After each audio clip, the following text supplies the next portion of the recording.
Government का जो office था, हम्म। मतलब इंस्टाग्राम खोले थे तो इंडियन गवर्नमेंट का जो साइट है, मतलब जो उसका अकाउंट है, उस पर भी मोदी जी और व्लादिमीर पुतिन के साथ उनका विजिट का मीटिंग, और उसके साथ बैकग्राउंड सॉन्ग में उसका ही गाना बज रहा था। हम्म। देखिए, कभी कभी क्या होता है कि आपके सामने परिस्थिति ऐसे बदल जाता है कि आपको पता ही नहीं चलता है। ये बहुत बड़े बदलाव का निशानी है, समझिए। फिल्म सही में बहुत सारा चीज़ जो है इस फिल्म से सीखने के लिए मिलता है।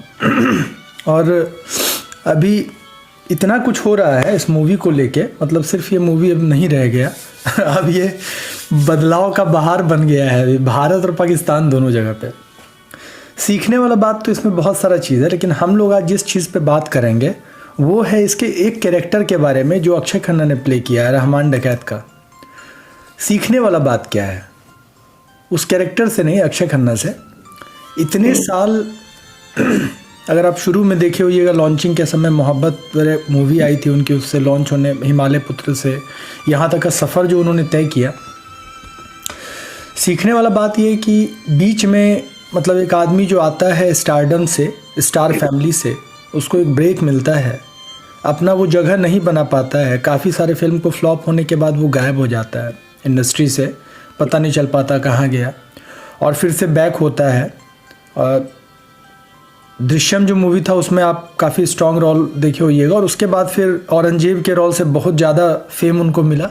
और अभी फिर इस मूवी से तो कहते हैं कि मतलब जो होता है ना, मूवी का जो मेन कैरेक्टर है, जो हीरो है, वो उसको भी वो डल कर दिए हैं, ओवरकम कर गया है, ओवर शेड कर दिए हैं। तो ये बात सही है, क्योंकि हम मूवी देखे हैं तो उसका ओवर शेडो है, और लगता है कि फिल्म जो है अक्षय खन्ना का है, रणवीर सिंह का नहीं है। तो सबसे बड़ा बात यह है कि समझने वाला बात या सीखने वाला बात यहाँ क्या है कि एक आदमी जो इतने बड़े जगह से आता है वो बीच में गायब हो जाता है। बहुत सारा रीज़न था, उनका बाल झड़ने लगा, अपने एज से ज़्यादा वो दिखने लगे, ज़्यादा डिप्रेशन में चले गए पूरे, मतलब सोसाइटी फिल्म इंडस्ट्री को लेके, कि उनको फिल्म नहीं मिलने लगा, हीरो का रोल नहीं मिलने लगा, लीड एक्टर का रोल उनको। तो उनको लगा कि वैल्यू नहीं हो रहा है मेरा, और अपनी नज़र में सेल्फ इमेज का कम हो जाना, ये उनको इंडस्ट्री से दूर कर दिया। लेकिन अच्छा बात ये रहा कि वो कोई गलत कदम नहीं उठाए, या अपने आप को एकदम ख़त्म नहीं कर दिए कि नहीं हम अब हो गया, मेरा पारी ओवर हो गया। ऐसा नहीं हुआ। कहीं ना कहीं कुछ ना कुछ तो चल रहा था कि जब मौका मिला तो फिर वो आए, अच्छा परफॉर्मेंस भी दिए। इस बीच में कुछ और भी परफॉर्मेंस हुआ, लेकिन उनका उतना अच्छा परफॉर्मेंस नहीं हो पाया। लेकिन जब ब्रेक उनको दृश्यम में मिला, और वहाँ से फिर औरंगजेब का और ये वाला ब्रेक। तो कभी कभी क्या होता है कि हम लोग, हमारे हिसाब से परिस्थिति काम नहीं करता है, चीज़ें काम कर रही होती है। आप अगर कंसिस्टेंसी के साथ अपने आप को मेंटेन रखे हैं, मतलब अपने मेंटल बैलेंस को आप मेंटेन रखे हैं, कभी भी आप किसी भी बॉल पे सिक्सर मार के अपने लाइफ में लीड ले सकते हैं। लेकिन बात वही है कि आप तैयार हैं क्या, आप कितने तैयार हैं उस चीज़ के लिए। जब औरंगजेब का रोल मिला तो वो कितने तैयार थे उस रोल के लिए। अगर वो तैयार नहीं होते तो ये बेनिफिट नहीं मिल पाता उनको। हम लोगों के पास कब अपॉर्चुनिटी आता है वो मैटर नहीं करता है, लेकिन जब अपॉर्चुनिटी आता है तब हम तैयार हैं क्या तब हम उतने तैयार हैं कि उसको उस तरह से कर पाएँ जिस तरह से उसका डिमांड है। तो लाइफ में जो नहीं मिला है उससे ज़्यादा इम्पॉर्टेंट है जो मिल रहा है, उसको आप लेते कैसे हैं।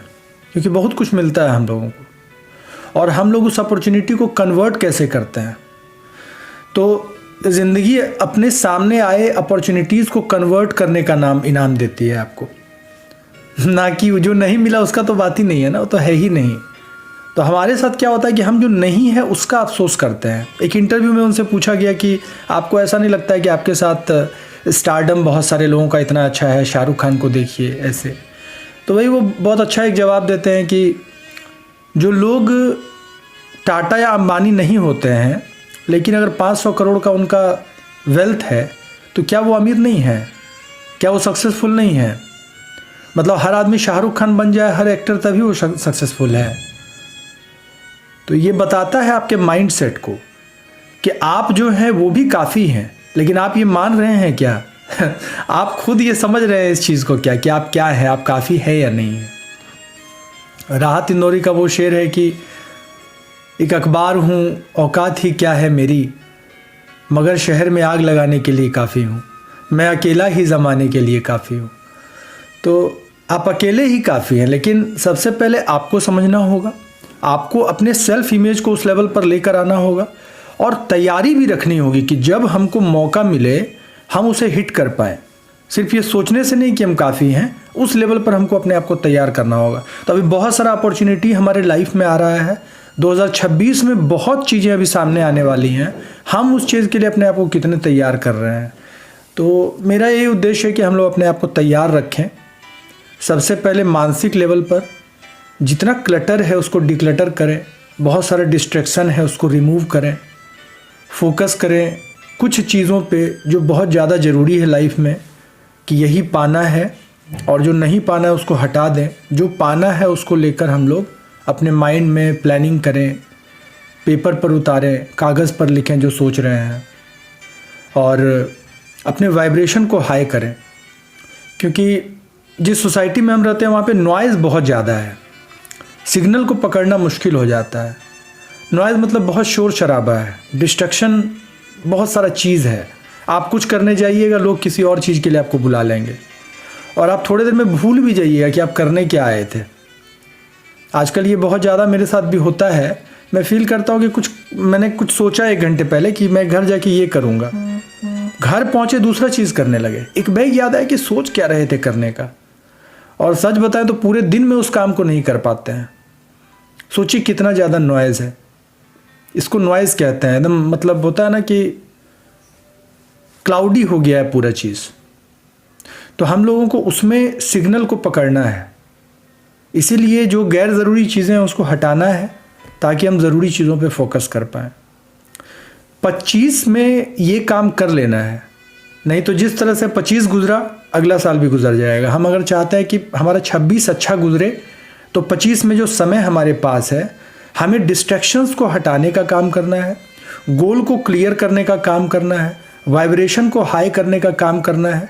2025 हमारे परफॉर्मेंस का समय नहीं है, हमारे प्रिपरेशन का समय है। इसको प्रिपरेशन के रूप में लेना है, रिहर्सल के रूप में लेना है, विजुलाइज करना है यहाँ पे कि 2026 हम कैसा चाहते हैं और हमारा क्या डिमांड है हमारे लाइफ में 2026 को लेके। क्योंकि जो अगला साल है वो 26 है, मतलब लाइफ से तो बड़ा डिमांड है, लेकिन जो 26 है फर्स्ट स्टेप कम्स फर्स्ट। पहले हम एक कदम लेंगे फिर आगे के बारे में हम लोग सोचेंगे।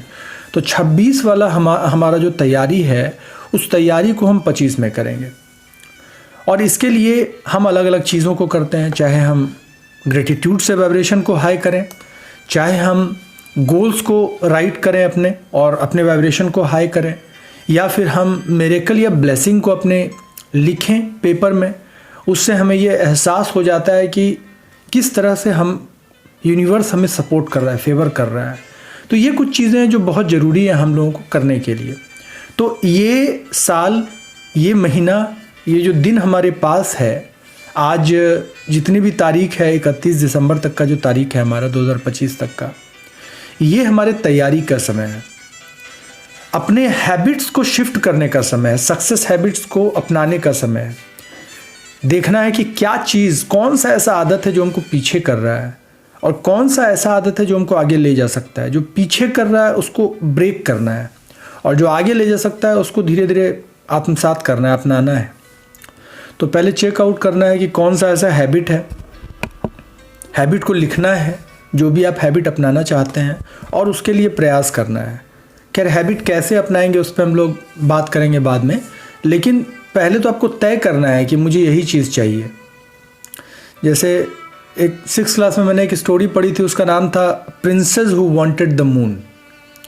एक प्रिंसेस थी, वो चांद चाहती थी और किस तरह से वो चांद हासिल करती है उसी की वो स्टोरी थी। वो बहुत अच्छी स्टोरी थी, कभी डिस्कस करेंगे इसको। उसमें जो कैरेक्टर्स था वो बहुत कुछ मैसेज हम लोगों को दे कर जाता है। जो प्रिंसेस और जो किंग थे वो भी बहुत कुछ मैसेज दे के जाता है, लेकिन स्टोरी बड़ी है इसलिए बाद में डिस्कस करेंगे। बस इतना जानिए कि हम वो प्रिंसेस हैं, हमें चांद ही चाहिए, लेकिन उसके बीच में इतनी सारी डिस्ट्रैक्शन और क्लाउडी मैटर्स है, सोसाइटी है, ये वो सब नहीं चाहता है कि आपको मतलब वो चीज़ मिले, लेकिन आपको वही चाहिए। और हम लोग हमेशा सुनते हैं कि आपको जो चाहिए वही मिलता है, इससे कोई फ़र्क नहीं पड़ता है कि बाकी लोग क्या सोचते हैं आपके बारे में। ये बात भी सच है। जैसे अभी हम लोगों ने अक्षय खन्ना का एग्जाम्पल लिया, उनको जो चाहिए था वही मिला। और अभी तो आप सोच नहीं सकते हैं कि इंटरनेट पे एक ही चर्चा है, वो फिल्म धुरंधर के बारे में जिस तरह से चर्चा चल रही है और जिस तरह से उनके बारे में हर जगह आप वीडियो देखिएगा तो कहीं भी किसी और की बात नहीं हो रही, उस कैरेक्टर की बात हो रही है। तो आने वाले समय में हर जगह मतलब आपका जो नेटवर्क है उसमें आपकी चर्चा हो, उसके लिए तैयारी आज करनी है। मतलब इसका डिमांड नहीं है कि लोग मेरा चर्चा करें। जैसे आप मतलब अक्षय खन्ना से सीखने वाली बात ये कि वो लाइमलाइट में नहीं रहते हैं या मीडिया को अभी भी इंटरव्यू वो देते नहीं चल रहे हैं कि मैंने ये काम कर दिया फलाना ढिमका, जैसे जनरली लोग देते हैं। तो वैसे ही आप रह सकते हैं कि मुझे बताने की ज़रूरत नहीं है, लेकिन जब आप करेंगे, सही में परफॉर्म करेंगे तो लोगों का नज़र आप पे जाएगा। हर एक नज़र आप ही पर है। इवन कि मॉर्निंग अभी सेशन जो हो रहा है, कुछ लोग हमारे ऐसे हैं, मुझे पता नहीं था कि वो देख भी रहे या उनको पता भी है, शायद वो देख भी नहीं रहे हों। लेकिन कल मुझे एक मैसेज आया, कुछ बात हो रही थी कहीं पे, तो मैसेज आया, मुझे ब्लेसिंग दिया गया कि आप लगातार सेशन कर रहे हैं, thank you for this session. जबकि वो आ नहीं रहे हैं, वो दिल्ली में रहते हैं, मतलब बहुत बड़े कार्टूनिस्ट हैं, वो कार्टून्स बनाते हैं। तो उन्होंने इस चीज़ का जिक्र किया। इसका मतलब क्या है कि हर एक नज़र आपके ऊपर है, भले ही लोग आपके साथ नहीं हैं। मतलब साथ कहने का मतलब आपके मौजूदगी में आपके साथ नहीं है, प्रेजेंस नहीं है विजुअल रूप से, लेकिन वो है आपके साथ कहीं ना कहीं। इमोशनल सपोर्ट उनका है। उन्होंने ये बोला कि मतलब आप आगे बढ़िए, आप सक्सेस होइए, आप अच्छे से सेशन कीजिए। तो अच्छा लगा कि चलिए कहीं ना कहीं कोई इस तरह से सोच रहा है दूर से भी। तो आप जब कुछ कर रहे हैं तो लोगों का नज़र आपके ऊपर है, हर आदमी देख रहा है। और आप जब नहीं करेंगे तो भी लोग देख रहे हैं, लेकिन बोलेगा लोग तब जब आप बोलने की स्थिति में आएंगे। तो इसलिए हम लोगों को, खैर सुनने वाली बात नहीं है, लेकिन हमें अपने परफॉर्मेंस पे ध्यान देना है, उसको इन्हेंस करना है अपने लिए, अपने लाइफ को चेंज करने के लिए। तो चलिए आज हम लोग ग्रेटिट्यूड लिखते हैं। पहले जिस तरह से हम लोग अपने ग्रेटिट्यूड को लिखते हैं, पहले हम लोग थोड़ा सा ग्रेटिट्यूड लिखते हैं। 5 ग्रेटिट्यूड लिखेंगे हम।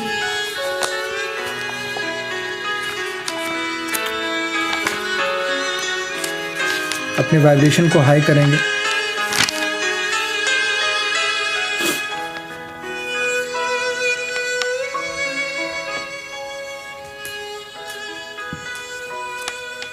जिस भी चीज़ के लिए हम शुक्रगुजार हैं, उस चीज़ को हम अपने डायरी में लिखेंगे या नोटबुक में लिखेंगे। ऊपर में डेट और नाम लिखेंगे और नीचे ग्रेटिट्यूड लिख के ग्रेटिट्यूड लिखेंगे।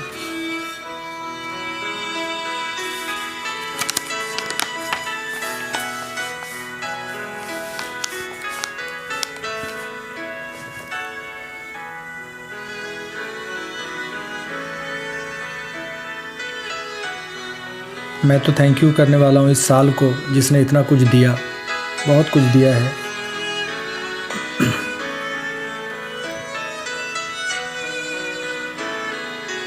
इतनी बड़ी सोच दी, इतना कुछ करने के लिए सोच रहे हैं हम लोग, कितनी बड़ी बात है, लोग सोच ही नहीं पाते हैं। इतना बड़ा मौका दिया, अभी हमारे पास जो मौका है 2026 को लेके, अभी तक जो हम लोगों ने किया, जो भी हासिल किया उसको लेके इतना बड़ा चीज़ है। तो ग्रेटिट्यूड आप किसी भी चीज़ को लेके दे सकते हैं, जो भी आपके पास है। कॉपी पेन, आपका सोच, आपके रिश्ते।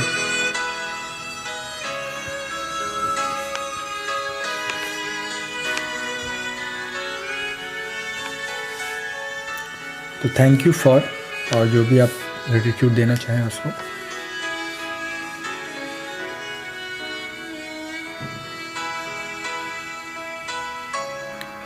हेल्थ में, रिलेशनशिप में, मनी को लेकर, किसी भी चीज़ को लेकर आप ग्रेटिट्यूड दे सकते हैं। तो 5 ग्रेटिट्यूड लिखने के बाद हम एक ब्लेसिंग लिखेंगे, मिरेकल लिखेंगे, जो इस सप्ताह में पिछले 7 दिनों के आसपास हमें लगता है कि ये मिरेकल हुआ हमारे लाइफ में, जिससे बड़ा बदलाव या बड़ा चेंज आया, या कुछ भी जो भी आपको फील होता है वो चीज़ लिखेंगे कि ये मिरेकल है, आप इसको मानते हैं। कभी कभी क्या होता है कि हम भटक जाते हैं और हमारा वापस आना भी मिरेकल होता है। हम सेशन में नहीं आ पा रहे थे और किसी भी तरह से हम आ गए, लगा नहीं था आ पाएंगे, दैट इज़ ऑल्सो मिरेकल। आपको यूनिवर्स अलाइन कर रहा है आपके सक्सेस से, ये मिरेकल ही है।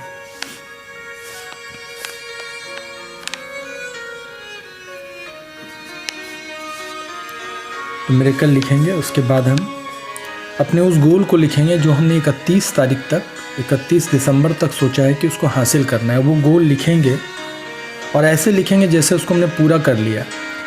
Thank you universe for giving me और कंप्लीटिंग मी और अचीविंग मी, जो आपका गोल है वो चीज़ ऐसे फील करें कि कल हमने पूरा किया है। उसके लिए थैंक यू लिखते हुए गोल लिखेंगे।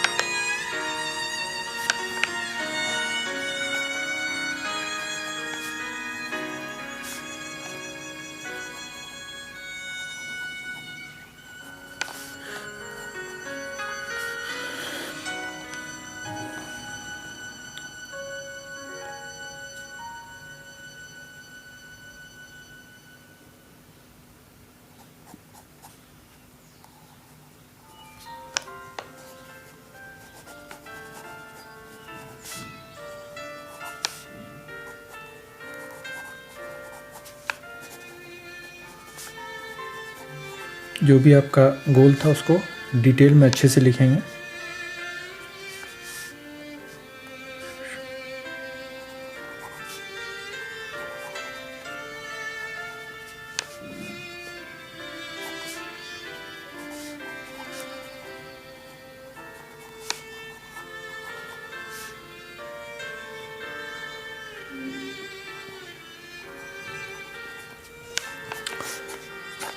अब इसके नीचे वो एक चैलेंज जो सबसे ज़्यादा आपको आ रहा था इस गोल को पूरा करने में, उस चैलेंज को लिखें कि मैंने इस चैलेंज को कंप्लीट किया।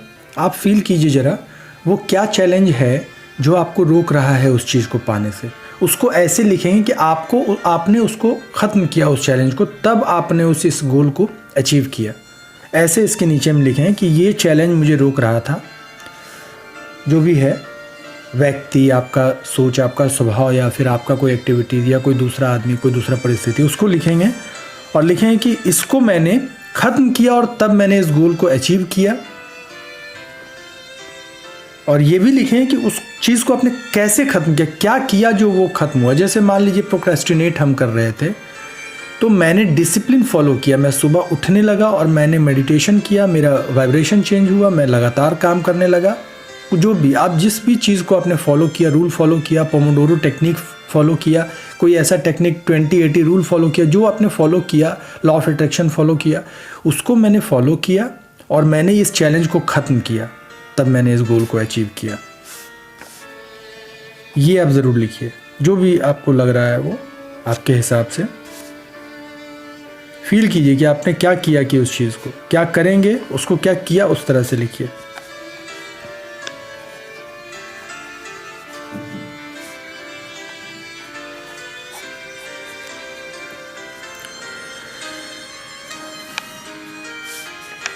चलिए इसके बाद हम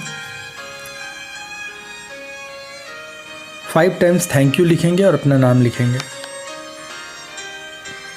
थैंक यू और अपना नाम, खुद को थैंक यू धन्यवाद कहेंगे, खुद को ग्रैटिट्यूड देंगे हम। थैंक यू, अपना नाम, थैंक यू, अपना नाम। अपना नाम कभी भी हम लोगों को घसीट के जल्दीबाजी में नहीं लिखना है, अच्छे से उसको पूरा पूरा दिखना चाहिए कि जो आपने लिखा अक्षर, ये हमेशा याद रखिए। नाम आपका सबसे इम्पोर्टेंट है, उसी नाम को आप दुनिया के टॉप पर देखना चाहते हैं, इसलिए जल्दीबाजी नहीं करना है, अच्छे से लिखना है। बाकी लोगों को लिखने दीजिए जो लिखते हैं, हम लोगों को लिखना है। उसी नाम के लिए तो सब कुछ कर रहे हैं हम, कि उस नाम का एक मकसद है जिसको हम पूरा कर पाए। ठीक है, लिखने के बाद नीचे साइन करेंगे और साइन के बाद डेट देंगे।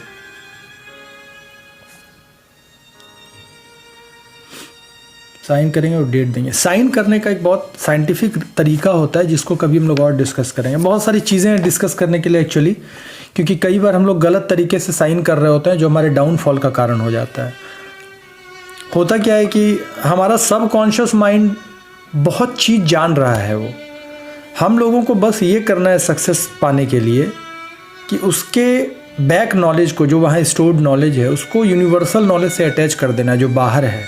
जैसे ही वो अलाइन होता है, धीरे धीरे सारा चीज़ अलाइन होने लगता है। आपका मन करने लगेगा काम करने का, सब कुछ करने का। ये चीज़ है। तो चलिए हम लोग डीप ब्रीदिंग लेते हैं। डीप ब्रीथ लेंगे हम लोग, आँख बंद करेंगे।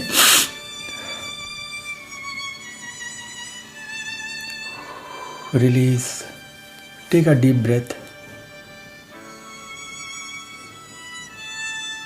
Release, relax, take a deep breath. पूरे बॉडी को आराम से रखेंगे, पालथी मार के बैठेंगे, रीढ़ की हड्डी को सीधा रखेंगे,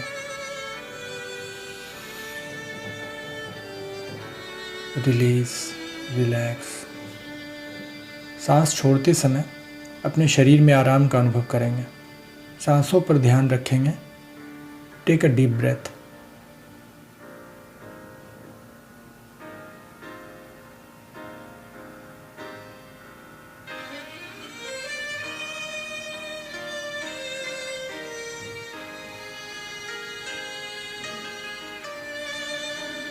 जो भी सांस आपके अंदर जा रही है सकारात्मक ऊर्जा लेकर जा रही है। जैसे जैसे सांस अंदर जा रहा है आपको अच्छा महसूस करा रहा है।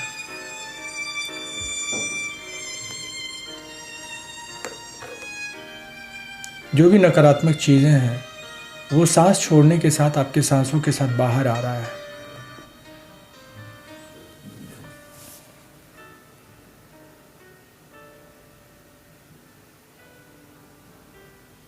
सारी सकारात्मक ऊर्जा हर बार सांस लेने के साथ आपके अंदर जा रही है।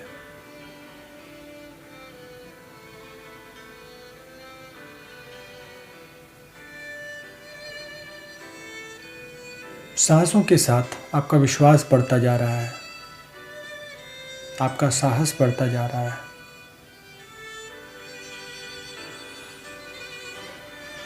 टेक अ डीप ब्रेथ,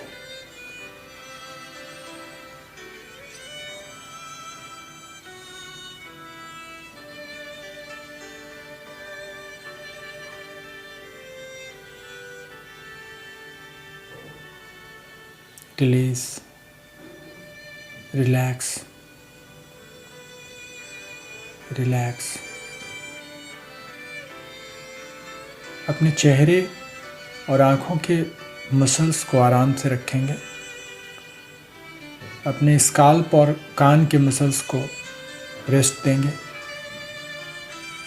कंधों को और दोनों हाथों को आराम से रखेंगे। रीढ़ की हड्डी को और सीने को आराम से रखेंगे।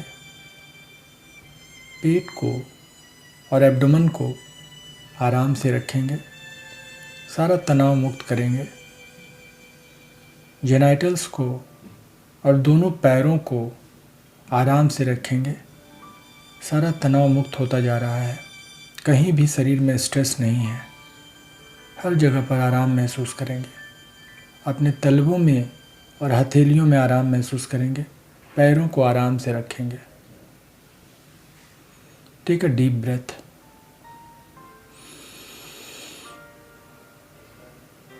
रिलीज,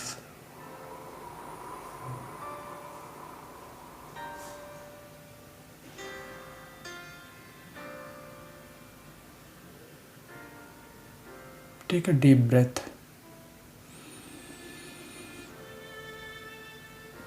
रिलीज,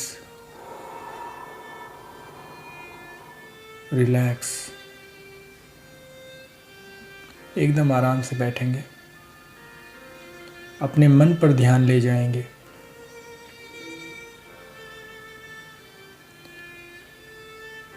अपने दोनों आँखों के आसपास ध्यान ले जाएंगे।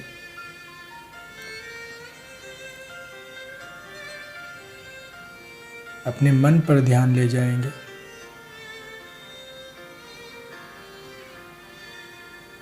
सांसें अब नेचुरल गति से जा रही हैं।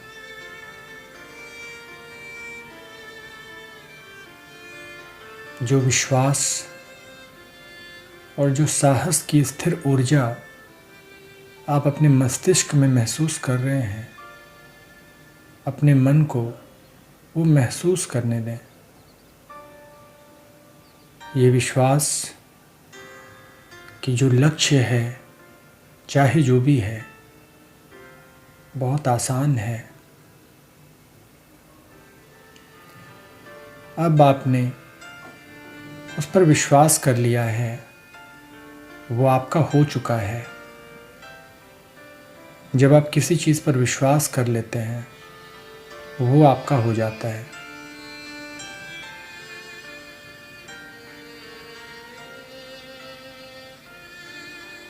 उस शांति का अनुभव करें। वो लक्ष्य अब आपका है, आपके पास है, आपने उसे पूरा कर लिया है। 31 दिसंबर तक इस लक्ष्य को हासिल करने पे आप अच्छा महसूस कर रहे हैं।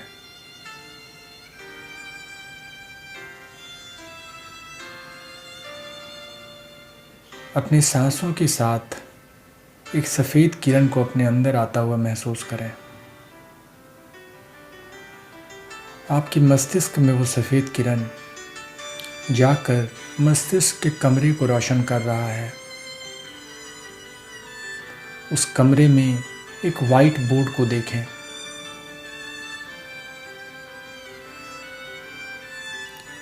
अपने मस्तिष्क के कमरे में जो वाइट बोर्ड है, उस पर जो चैलेंज आपको रोक रहा था, उस चैलेंज को लिखा हुआ देखें।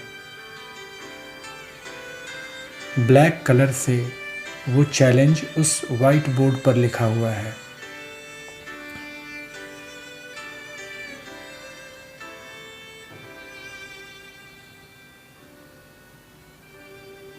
अपने अंदर जा रहे सांसों को सफ़ेद किरण के साथ महसूस करें। मस्तिष्क के कमरे में उस रोशनी को महसूस करें। वाइट बोर्ड पर उस चैलेंज को लिखा हुआ देखें, स्पष्ट देखें।